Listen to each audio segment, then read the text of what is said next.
నాకు బాగా ఇష్టమైన స్నాక్స్‌లో ఒకటి ఏంటంటే మసాలా వడ అండి. ఈ మసాలా వడ కర్రీకి చాలా బావుంటుంది. నార్మల్‌గా తినడానికి కూడా చాలా బావుంటుందనమాట అండి కరెక్ట్‌గా చేసుకుంటే. సో, నేనంత కరెక్ట్‌గా చేయగలను అనే నా ఫీలింగ్ కాదు గానీ, సో, కరెక్ట్‌గా చేసిన వాళ్ళు ఉంటే మాత్రం అది ఒక లెవెల్‌లో ఉంటదనమాట టేస్టు. ఇక నాకు మసాలా వడ తినాలనిపించింది కాబట్టి ఇంకేం చేశాను అంటే కొద్దిగా శనగపప్పు అయితే నానబెట్టానండి. నానిన శనగపప్పుని మిక్సీలో కచ్చా పచ్చాగా కొట్టేసుకొని అందులోనే ఉల్లిపాయ ముక్కలు, పచ్చిమిరపకాయ ముక్కలు, ఉప్పు, కారం, పసుపు, కొద్దిగా అల్లం పేస్టు ఇవన్నీ వేసేసుకొని హ్యాపీగా చిన్న చిన్న ఉండలు చేసుకొని దాంతోటి చిన్న చిన్న వడలు చేసుకొని మసాలా వడ అయితే మొత్తానికి ఎంచక్కా ఓపికగా అయితే రెడీ చేసుకున్నాననమాట.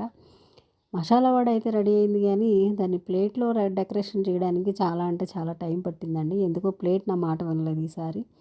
ప్లేట్ మాట వినకపోయినా చాలా సార్లు ట్రై చేశాను. ఇంకా విసుగొచ్చిందనమాట. సో, తినాలని ఇంట్రెస్ట్ కూడా చచ్చిపోతుంది అని చెప్పేసి మొత్తానికి ఎలా ఉంటే అలానే ఉందిలే ఇప్పుడు ఎవరు చూసేది అని చెప్పేసి మసాలా వడ అయితే తిన్నాననమాట అండి. చాలా బావుంది.